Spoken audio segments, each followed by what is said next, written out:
Hello and welcome listeners to the Gauntlet Podcast. My name is Lowell and we're lucky enough to have a chance to do another interview this month. This month we're talking with Sean Nittner, who is the host and steward of Big Bad Con. He's also the director of special projects for Evil Hat and host of twitch.tv/actual play. We've got a bunch of things to talk with you about, but we want to start out right out the gate with talking about Big Bad Con. And for those of our listeners who aren't familiar with it, Sean, what is Big Bad Con? Well, hey, Lowell, thanks so much for having me on the show. It is great to talk to you. Big Bad Con is a live action and tabletop gaming convention that happens in October in the Bay Area. We used to be located in Oakland, but we grew outside of the space that the hotel could provide, and we moved to Walnut Creek. Thankfully, it's still in a location that is accessible via BART, so if you fly in, it's still very easy to get to. And it's, in the past, has been 3 days, but as of this year, it will be, for the first time, 4 days of gaming with some real wonderful people. We have a big focus on indie story games because that's sort of my bailiwick, and that's the GMs that at the very beginning I started inviting. And we also have a major focus, a much more explicit focus, on creating an inclusive and welcoming environment for attendees, especially attendees from marginalized groups, that we want to make sure they feel welcome and present and represented at the con.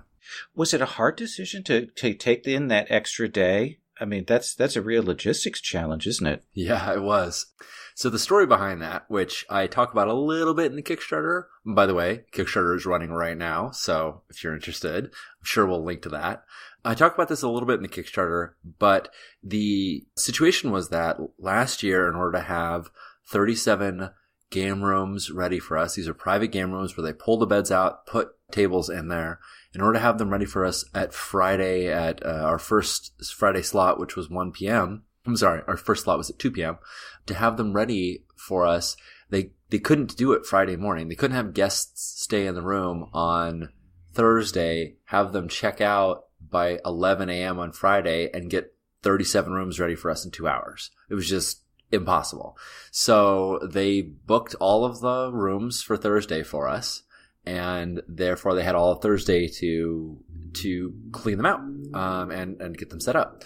And then at the end of the con, when we went to settle up the books, they said, oh, well, we reserved the rooms on Thursday for you, so we're going to bill you for Thursday. And I said, well, we signed a contract saying I was going to be billed for Friday, so unfortunately I can't agree to that. The con just doesn't have the funds to support it. And the hotel manager, and I've worked with hotel managers that are very, very difficult to work with and that are only looking out for their own and that will take any opportunity they can. I've had very bad experiences in the past under multiple different occasions with the hospitality suite, and the Walnut Creek Marriott they are some fine and wonderful people. And the hotel manager from the Marriott said, you know what? You're right. That's what the contract said. We want to do right by you. Absolutely. We will not charge you for that day. We won't charge you, because originally they want to say, well, will you pay a part of it, or, some kind of middle ground. And he finally said, nope, I don't want to charge you anything for it. But going forward, if you want those rooms on Friday, you're going to have to book the rooms on Thursday so that we have time. And I said, that's totally reasonable, but it changes the landscape of the con. So now the con, I'm paying for Thursday. So even though we're not going to have the private rooms, we still have something like 18,000 square feet of boardroom space. So that's plenty of space to still do open gaming. That's plenty of space to do special events. I'm going to have a keynote speech. I was thinking of all the things that I never do at the con, like having an opening speech, because usually people just arrive and start playing games, which is great. But now we actually have this extra day, and it's kind of an extra half day, really. It's just Thursday in the evening. But it's going to be dedicated to social events and drop-in things and actually being able to greet people for the first time. So I'm excited. It kind of came because we had to, but I'm really happy with what we're doing with it because of it. So taking on a convention, I mean, I've done local cons, and And not one of them has ever made me walk away and go, oh, I want to do that again next year. So how did it come about that you said, okay, I want to organize a convention? So this story goes way back. In 2003, I believe, I joined a group of local Bay Area GMs called Good Omens, and we defined ourselves as a disorganization. It was a lot of really great GMs, a lot of really creative people, a lot of very supportive individuals, but beyond forming into a group, there wasn't a lot that we were really set on doing. And I am a person who instantly, when I become part of something, start thinking about things to do. And so the first thing I did was said, hey, how about we throw our own one-day convention? And I got a lot of support for that. And so for 7 years, we held Good Omens Con, which was a one-day con. There was no charge to attend. It was just bring food to donate to the local food bank. And Endgame in Oakland hosted us, and they let us use the space. And we did 3 slots. So there was 3 4-hour slots in a day. We pretty much were there all day long, playing games, having fun. It was fantastic.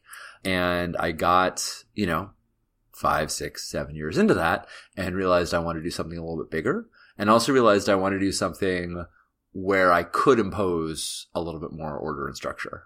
Mm-hmm. Good Omens, like I said, we prided ourselves on being a disorganization, which has many strengths, but it's me being a person who likes to put things in boxes and sort them out and figure out and schedule everything ahead of time.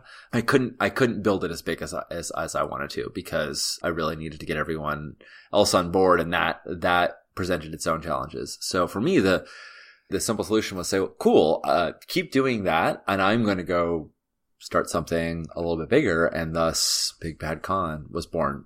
Also, it's worth saying that there was sort of a gap in the 3-day convention space. Mm-hmm. And so I wanted to fill in that gap with more role playing. We have a lot of our local cons aren't really steeped in the old Super Trad games anymore, but for a long time we were very heavy in D&D and Call of Cthulhu and Hero System, and it was like take it or leave it. And so even at that time I was still trying to bring in more indie and story games as well. So sort of all those things came together. Had you started to get more outside people coming in from outside the mainline area then? Is that kind of a push as well, or? Yeah, I mean, not occasionally for Good Omens Con, for sure. We had a few people that were visiting, but what I had found is I was going to more and more conventions and meeting really cool GMs. And so the first year of Big Bad Con was literally just all my favorite GMs. I just called everybody that was like, you run awesome games. Why don't you come and run a game here? And luckily, because I'd been sort of in the convention scene for a long time, that wasn't hard to do, and a lot of people were very positive about the response. And so I feel like we were very fortunate in that we started off with a very strong base of GMs who were very invested in player agency, in playing to find out what happens, in being the best experience for everybody at the table, and in welcoming new gamers. It was a lot of the ethos that I find important about the community as a whole was exemplified in those games. And though there's no vetting the games as they come in right now, I mean, we vet them for content. Like if somebody submits a game that has problematic content, but if we don't know a GM, we don't, there's no qualifying to run. By having that sort of initial standard, it's really helped us attract more and more just fantastic and welcoming GMs. So, you've talked about the Indian story games and that kind of focus. What makes Big Bad Con special? How is it different from other conventions these days? Well, one thing that hit me several years into it, 2014, so that'd be the 3rd year, a friend of mine reached out to me and she said, "Hi, Sean, I want to come to Big Bad. I have just transitioned and I want to know if you feel like I would be safe and welcome presenting for the first time in public as a woman." And I said, well, I think so. I think we have a lot of trans attendees that are friends of mine that I feel like have felt safe and welcome. Why don't you talk to some of them? And so I connected her with a few people, and they said really good things, and she attended, and it was just so happens that she was also competing in a big event, Big Bad GM, which was our sort of like Iron Chef of GMing, where you get like 3 random ingredients and you have to GM a game with like 0 prep. And she was GMing that year. She won that year. She won the contest that year. And she ran a few other games as well. This is Brianna Hitchcock, by the way. She's told me in advance that I'm welcome to tell this story several times. But Brianna she was also running a creature feature Monster Hearts game or Monster of the Week game. I'm going to mess it up, I'm sure. Mm-hmm. And everybody at her game table and everybody in the competition was just super welcoming and wonderful. And she said, and she has told me, and this really, really warms my heart, that was her first experience coming out as a trans woman in public. And if it had gone poorly, or if she hadn't tried that, she didn't know if she would have come out at all. And I mean, Brianna's story and that is, Big Bad Con is just one piece of it, of course. But the fact that it played an important role in it is just huge and wonderful and amazing to me. And what I realized after the fact was that was all kind of accidental. It was, I think it'll be a welcoming and warm place. I hope so. But I hadn't put a lot in place to really ensure it. And as I thought more and more about it, and also seeing what other cons were doing as well, we started to really focus on our community standards. They were originally codes of conduct, but we've sort of rebranded them our community standards, and to bring more women and queer folk and people of color and disabled individuals into our leadership, into our stretch goal guest list of, sort of our honored guests. We created the scholarship program to bring people from marginalized groups out to the con. We've just tried to do everything we can to make sure that people attending, regardless of their, sort of which groups they identify with, feel really welcome. And it's a very ongoing process, and we've made mistakes and bumps along the way, and we will continue to, and we'll continue to grow. But it's a huge focus of the con, and it's really paid dividends in terms of the number of people that I've heard say they felt really welcome and at home and at place, and they made new friends, and that it was a great environment for them. So ever since then, that's really been a big focus of our efforts, and I think it shows, and I think it pays off, and I'm really glad that when people come, they feel safe and welcome. That's great, especially in the last year where we've seen a lot of problematic things going on at conventions and people not having recourse. So I'm glad to hear that that's really upfront, and that you are making a strong focus on that. And that some companies are also focusing on that by not going to conventions that don't handle those problems particularly well. Yeah, I feel like the response from a lot of special guests and companies to say, if you don't have a code of conduct, we won't attend, really makes sense. I mean, that's, when you think about it now, that's like convention hosting 101, right? Like, how could you not have policies about the way in which people behave in your space, right? How can it be arbitrary? So I think that's a real good first step. Nathan, who the community coordinator, and I, after we'd established the community standards and felt, pretty good about them, at one point we were sitting there looking, because we had this big poster right next to the reg desk, and it's also in several other places, and it's like all these things that, like, we don't support any of these things. And Nathan looked at it and he said, it feels like this is a big long list of thou shalt nots, like don't do this and don't do that. What about all the things we want people to do? And so another thing that I feel like makes the con really special, and I'm really hoping we'll catch on, a few other cons have done it as well, is we added this metagame called Big Bad World.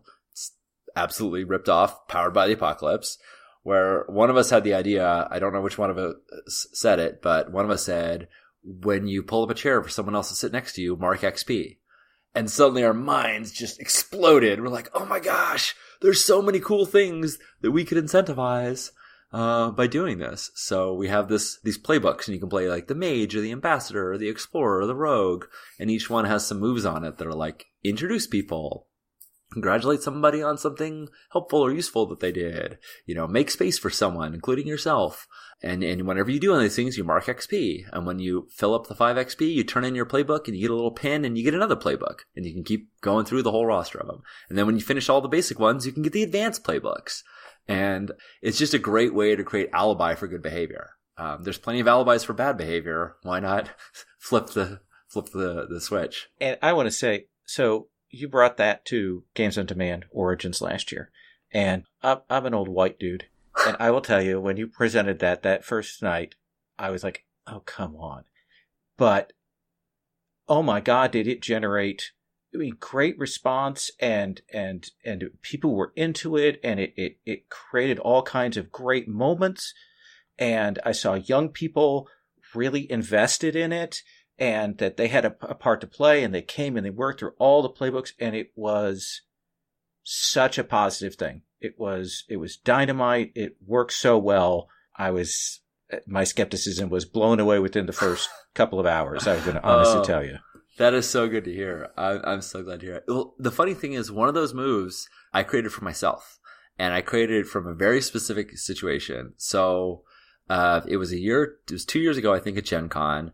I saw Eloy Lasanta, and he was somebody who had contributed to the Big Bad Con Kickstarter. He was one of the Baba Yaga's gift box contributors, and he couldn't be a special guest that year, although he will be this year. So I'm very excited. Eloy will be out with us running some of his cool games. But I saw Eloy, and he was surrounded in a group of like 8 people, and they were all talking and having a good time. And I was going to go introduce myself, and I just felt like nervous. I didn't want to butt in. I didn't want to be rude. And so I didn't. And then later I had to pee really, really, really bad. Like it was one of those moments where you're like, oh my goodness, how did this just hit me? And I was literally running to the bathroom, and I ran right through that group. Like just I didn't hit anybody, but I just like buzzed right through it. Right. And and I did my business, and I came back out, and I apologized, and I said, I'm so sorry. I really had to go. I apologize. I buzzed right through you. By the way, I'm Sean. We know each other from the internet. And it was like the most awkward conversation, but in some ways it wasn't awkward because Eloy was great. He laughed and we shook. It was fine. But it was this weird way in which somehow me running through created this alibi for me to then say, hello, here I am. And I thought, how silly is it that I needed that alibi to just introduce myself? But one of the moves in Big Bad World, I think it's on the Explorer playbook, is to introduce yourself to somebody, or it's the Explorer or the Rogue. And that was there because I was like, when you have a game that says you mark XP when you do it, that gets a lot of that fear out of the way. Because you're like, well, forget being embarrassed. I want XP. Hi, I'm Sean, and I just love it. I love the idea that you can remove that fear by replacing it with, some incentive to do something great. Or just something basic even. That's not even great, just, normal stuff. That is amazing. So you mentioned Eloy. Yes. Who I've interviewed once before. He's so much fun. So who else? Who are the guests that are on the list right now? Well, I'm glad that you asked. So we have hit a bunch of our stretch goals already, but we have a few more. Yeah, the campaign launched, like 5-6 days ago, and it's doing very well. But as of our current status where we are right now, the people that are coming out, and they will either be running games or panels or both for us. So far, this is who we have. Julia Ellingbo. She'll be running various versions of Fisherman's Wife, which is her brand new game. She's been working on it forever, but it's going to be releasing around then. We'll have Jen Martin out, and she's going to be running her game, Autumn of the Ancients, and also on Thursday night running a Stitch and Bitch stitching circle. Eloy will be coming out, and he's going to be running 3 of his different games, Sins of the Father, Part-Time Gods, and Orun. Our very own Gauntlet hero, Jason Cordova, will be coming out. He's going to be running Cthulhu Dark and World of Dungeons and putting on a panel. LARPwright Brody Atwater will be coming out. They're the author of Power Button, and they'll be running Power Button as well as a LARP with a wilderness LARP with Jian Shim. She's a local who works with LARPs with kids professionally. It's pretty rad. Darcy Ross is coming. She'll be running Numenera and her own LARP Empty Page.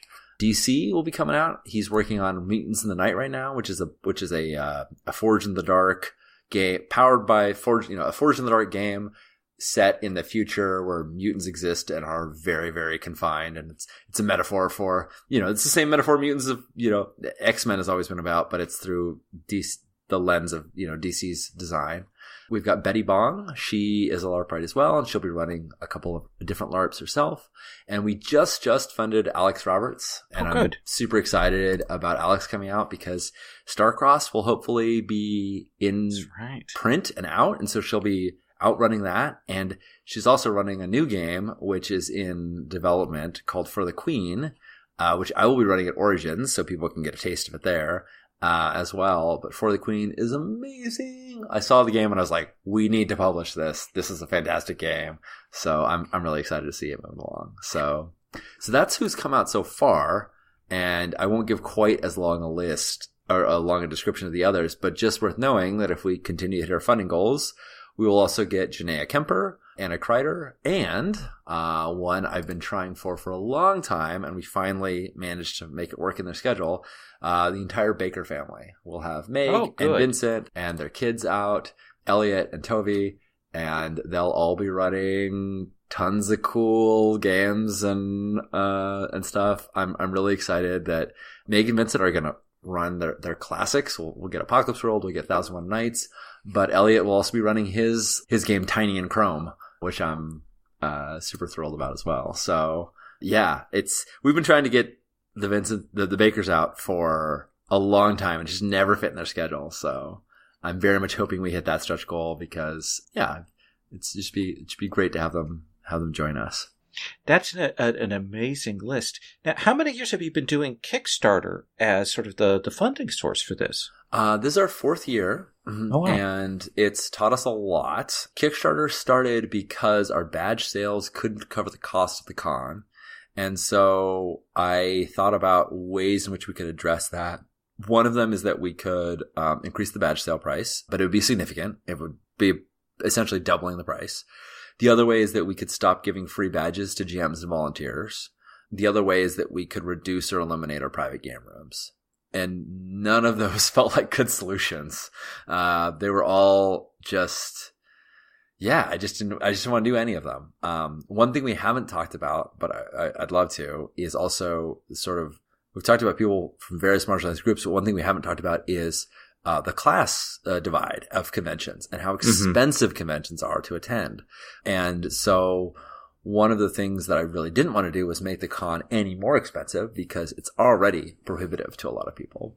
But I did want to allow people that did have the funds available to help contribute. So the Kickstarter started really as just a way to raise extra money on top of the badges.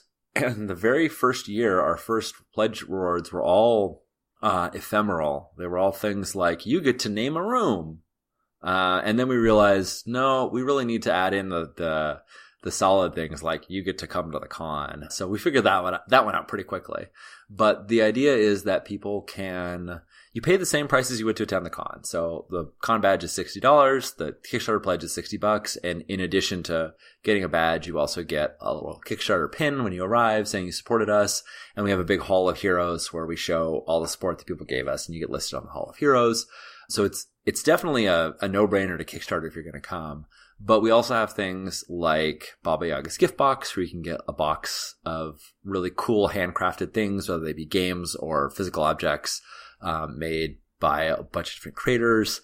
And like Little Red's Basket, where you can come and get a basket of goodies delivered to you at your table. So we have lots of like very valuable and awesome pledge rewards. And then we have pledge rewards like the Immortal Hero, where you still, again, name a room.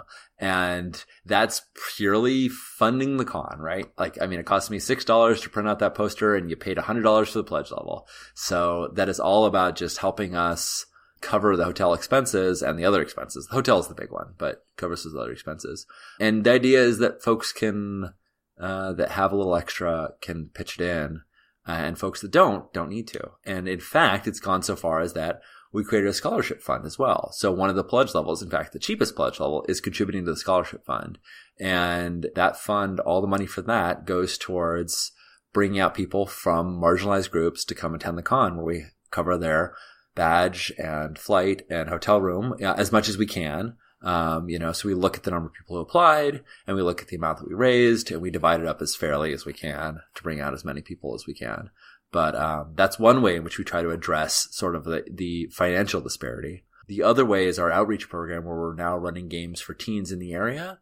So we go out to them and run the last place we did it was the first place we did it was at University Village in Albany. It's low income housing for UC Berkeley students. And we ran games for a bunch of teens there. And then we told them all they had free badges. And, the great thing about that was that it was viable for us because they're local. And so we can run a bunch of games for them, give them a taste for it. And then giving them free access to the con really makes it pretty accessible because all they need is a BART trip. They need an $8 BART ticket and they can come out and play games with us all day. They don't need a hotel room. They don't need a flight. They don't even need a car because we're next to the BART station. So, we're really excited about trying to make it accessible to people who don't have the financial means. And Kickstarter is a huge part of, making that feasible at all. Wow, it's just an amazing model for what conventions and gaming conventions can be like. So the Kickstarter is ongoing now. If people are interested, they should go there. Is there anything that they should be looking at there that you want to specifically point out? There's a few hidden gems, or maybe not hidden gems, but there's a few things worth watching. You can, of course, get a badge, sign up as a wolf fighter, $60, you'll attend the con, just like we talked about. But there's also options to play online games with folks. And if you can't make the con, but you still A, want to support the con, and B, want to play games with rad people, that is an option. Unfortunately, our own host, Jason, his pledge level is filled up, but we do have openings for a couple other gems right now. And it's a cool way, to sort of attend the con virtually, attend the con from a distance. I'm sure everybody at the Gauntlet is familiar with playing online. Yeah. And in this case, the funds really are really, again, just going to supporting the con, but it's a neat chance to play with either a game designer or a Twitch streamer or somebody that, was generous enough to offer up their time to the con. So there's a few of those left. As we speak, there's one Little Red Basket left. We'll see if that, by the time it's released, who knows, if that's going to be out there. And if you're of the means, we had our highest tier, the Grandma's Cottage level, which includes an online game, a Little Red Basket, Baba Yaga's gift box, pretty much, it's like the everything. The Uber pledge level that filled up, which blew me away. So we opened up a second tier of that, Grandma's Vacation Home. And so, it's pricey, that for sure. But if you're interested and you're of the means, then that is now available as well. So there's some real good stuff in there. And of course, also, if you pledge for $20, you can aid the scholarship. In fact, you can pledge for any amount and aid to the scholarship. That's our starting tier, because we find a lot of people will just pledge it whatever the starting tier is, but you can back it any amount, and anything that isn't allocated to other things will go there. So so you can support as much or as little as you want, and it'll run through end of June. So you've got some time. Okay. That sounds amazing. I want to talk just a little bit here at the end about your work in tabletop publishing. Sure. Especially your work at Evil Hat. Now, you're director of special projects for Evil Hat. Yes.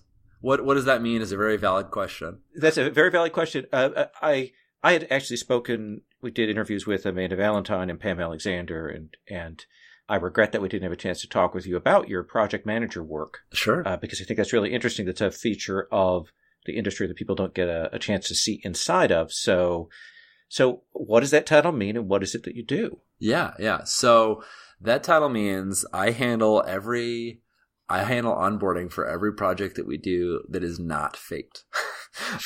And that is a lot of our projects are still fate-based products, but I used to be the director of projects, and I handled all onboarding and all project management. And we grew larger than that could handle. So Sophie Lagasse is now the Fate line director, and she's doing all the recruiting and project management for Fate games. And I still have a few Fate projects that managed. Like I handled Uprising because that one just, Oh, okay. I was working on it before Sophie started with us. And I still manage the Fate worlds because I don't know, they have a special place in my heart. I don't know. I don't know why I haven't given those up yet, but I'm sure Sophie will take them from me sooner or later. There's a lot of those. I mean, when I went to look at RPG Geek with your bio, you're listed on all of those. That is dozens and dozens of amazing, incredibly diverse projects. I mean, yes, yes, they are indeed. Yeah, I think the thing that strikes me is while there are some similarities in structure and format between them, how unique each of those are. So I can't even imagine trying to organize all those pieces. Yeah, I mean,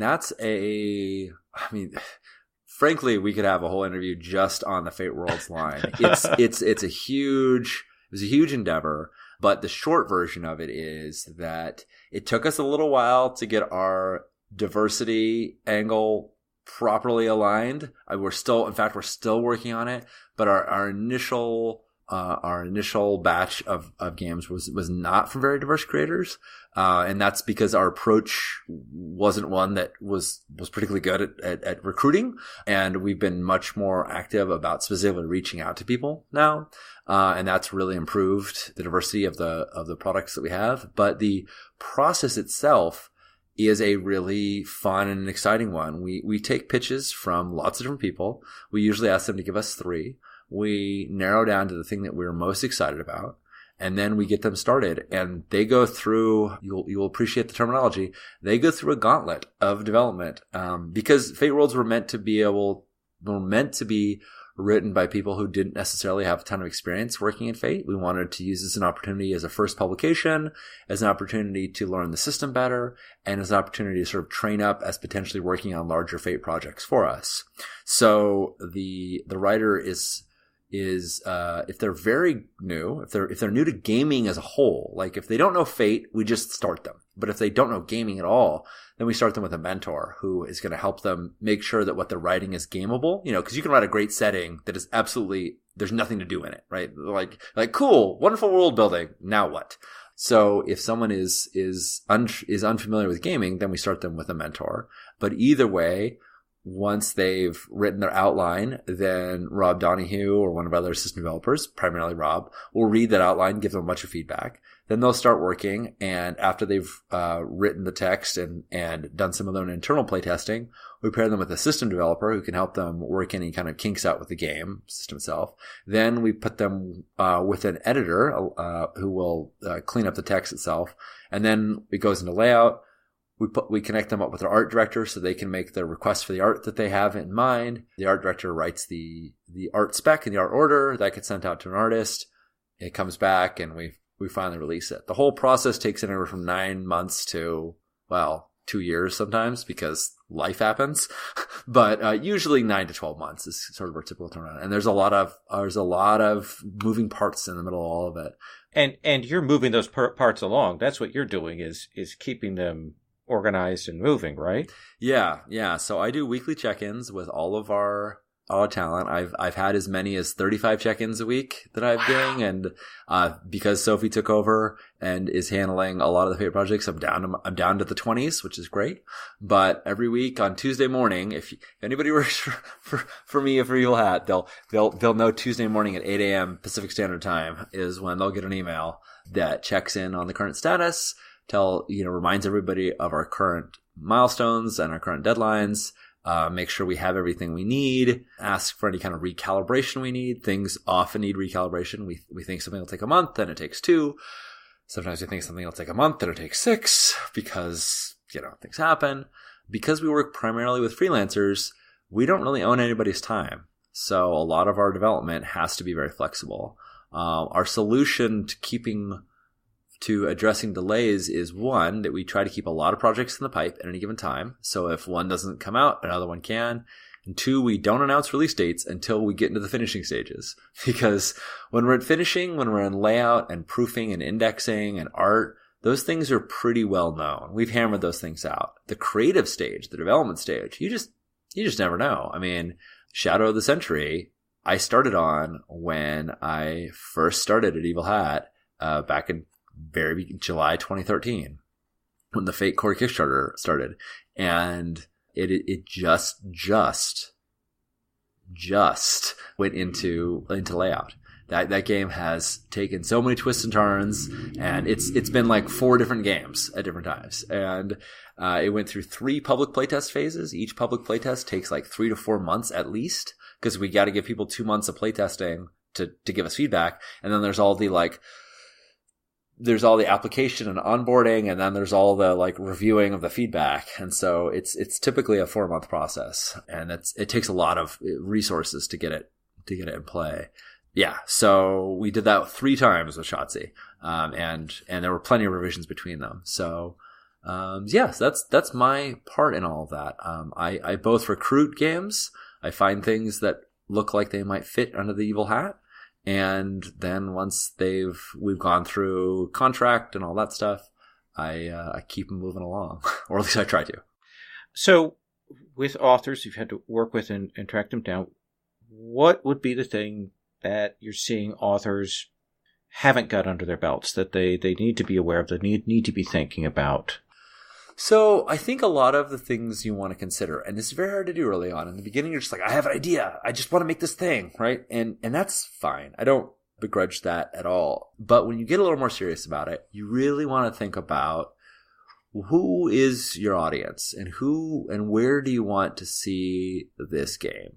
And a lot of folks want to publish a game, but in order to publish a game, especially to publish a game in print, I mean, that's really what we do. We definitely, our Fate World lines are digital only, but our primary focus is print. And frankly, if you're just doing digital only, there's lots of great self-publishing options. Like Evil Hat I would not necessarily recommend to someone saying, I just want a digital release, because I don't think that we would offer enough value to them. But so assuming you want to release a game and you want to release it into print, there's a few things to watch for. One of them is make sure you're not trying to do all the pieces. Meaning when you're doing game design, you're naturally going to be marketing by virtue of just talking to people about it. But don't worry about putting finishing touches on it. Don't worry about layout or art. Getting to those finishing pieces. In fact, don't even worry about editing early on. When you first put something out there, someone's invariably going to tell you that you misspelled a word. That's fine. You can fix it. But early editing is really preemptive, because what's going to happen is you're going to go, oh, wait, I hate that whole system. I'm going to gut it. And then all that time you spent laying it out or editing it or fine-tuning it is now, I wouldn't say wasted, because all those things are learning experiences, but they don't now contribute to the good of the product. So I think it's really important to hold on to your ideas lightly when you're in development. Play test the heck out of them. Playtesting is really the best game design you'll ever do. Just putting it in front of people and seeing how it goes, and then going, oh, that didn't work. And just feel very comfortable changing whatever you've done. I mean, even if you're basing it on something, like if you're making a Forged in the Dark game and you think some part of Blades just doesn't work for a game, just cut it out, see what happens. If the game falls apart, you can put it back in again. But it's really important to hold on really lightly when you're starting, and not to try and do too much finishing. Just ideally what we want as a publisher is a game that's in a Google Doc, a game that's in a Word doc, that has the level of formatting that you use in a text editor. Make your text bold and italic and bullet lists and all that stuff is great, but don't put it in InDesign. Don't use Scribus, because we're going to rip it all back out, or we're going to tell you to rip it all back out.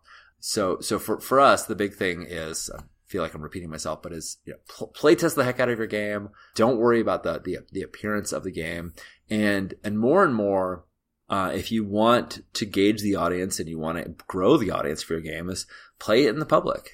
Playing games on Gauntlet, Hangouts is a fantastic way to do it. Streaming games on Twitch, any way that you can get your, doing actual play podcasts, writing up AP posts, because that's going to not only cause you to reflect on the games as you look back at them, but it's going to start determining whether there's interest, and also growing that interest. So the more you I very much encourage people to design, I would say, as much in the open as you feel comfortable with. Not everybody wants to, lay everything bare. That's totally fair.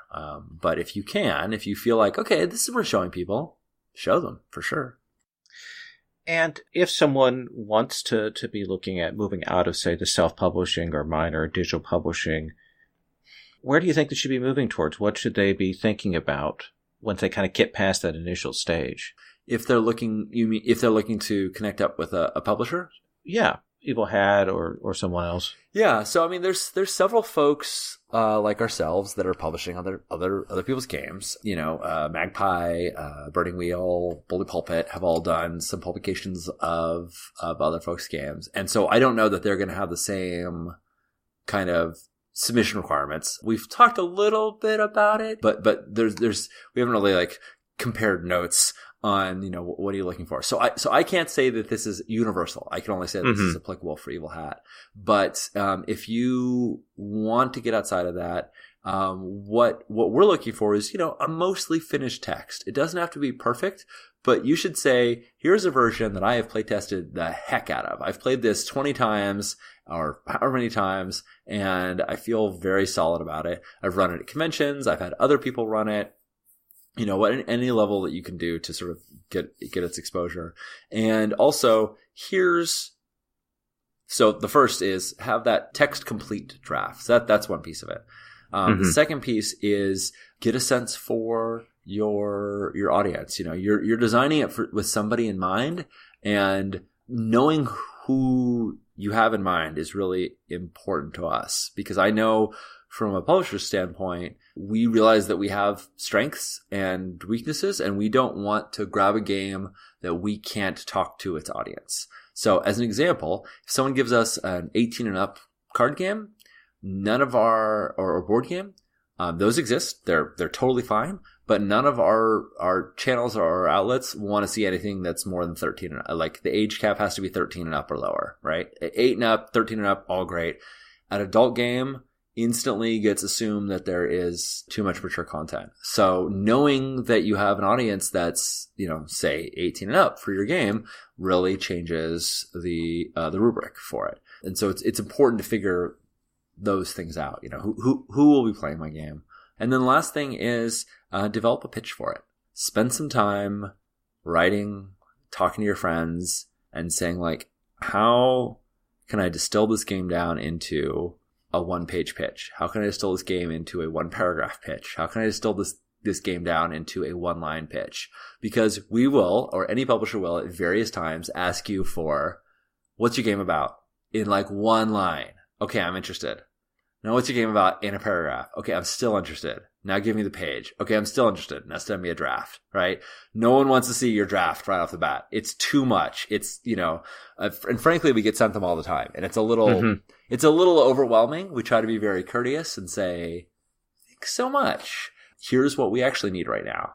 And we'll ask folks to back it up a little bit. And frankly, if it's over email, it can be a little longer, right? You can give us the couple paragraph version because we can read that. But if you catch me at a con, please do not tell me the half an hour version of your game. Please tell me the 20-second version of your game. And if it feels like something we might be able to work with, you know, we'll keep talking. Awesome. Thank you so much for telling us about that. I want to shift over to sort of the last segment of the interview, which is our Giving Me Life segment. Yeah.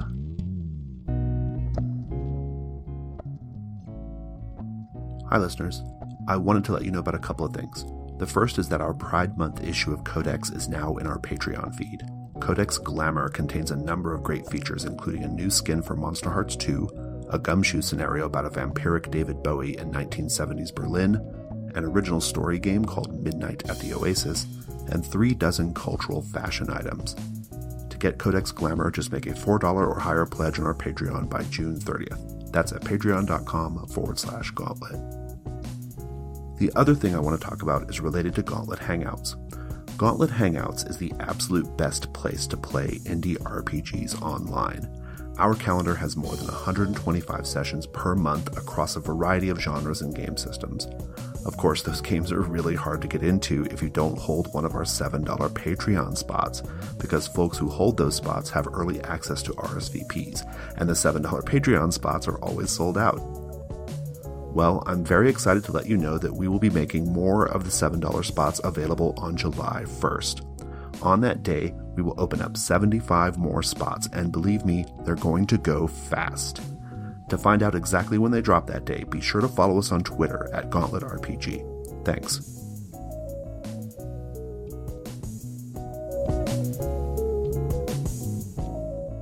So what we do here is each of us mentions something that we're into right now, not necessarily tabletop related, that we're digging.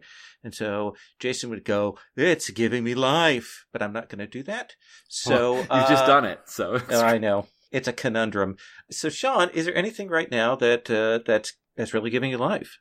Wow. I'm very steeped in tabletop. If I was Jason or yourself and I was on this podcast every week, I'm sure I would eventually come up with like, oh, this movie I just saw. But I gotta say, right now, the first things that all come to mind are games. So I'll try and narrow that down and say that I'm really, really enjoying getting to play more games that are in various stages of development. So I've been playing Girl by Moonlight and with Andrew Gillis, and I've been playing The Republic with Ash McCollin, and seeing these games when they're still in their kind of building block stages where I can still feel the rough edges, where you can still see the areas where you can tell that they're kind of borrowing from something and they haven't quite made it their own yet.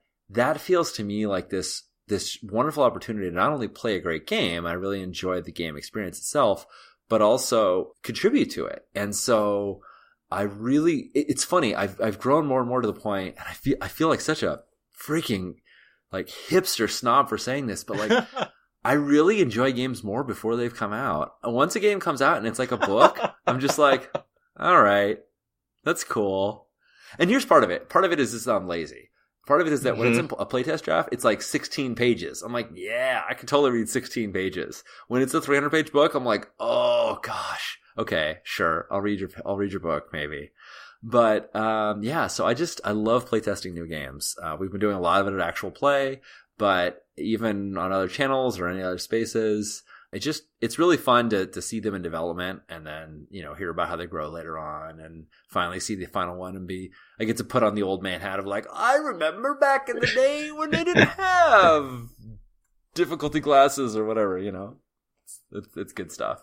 Oh, that's awesome. So how about you, Lowell? What's giving you life? So here's a weird thing. So I just finished reading a book by this woman, Laura Mulvaney, and it's indexing books. It is a book about writing indexes, and it is so fascinating because it's just about literally doing indexes and how information is structured and how it becomes a hypertext map and how you edit indexes and what you have to think about in terms of ordering. And I had not considered indexes in that light at all. Wow. And it is super fascinating. And I don't know why I dug it so much, but I had originally meant to skim it, and then I just sat down and read the whole thing through. So wow. If anyone's working with indexes, I recommend checking that book out from University of Chicago Press. Yeah, that's great. For me, index is like a black box. We have a few indexers, and I say, here's the book. Will you index it? And they give us back this giant tome of every single word practically. And you have to go through and just like, no, we don't need to index the word the. It's fine. Just, that's not accurate. They're better, but they're better than that. But every proper noun is indexed, and you go through and you cut a bunch out and you rearrange a few things. But the actual art of it, to me, yeah, it's just I just sort of insert book plus money and take out index, and I don't know how it's done at all. So that sounds super fascinating. I would love to check that out. Well, thank you so much, Sean. I'm going to do my final spiel, and then I'm going to ask you to give us some contact info here. Sure.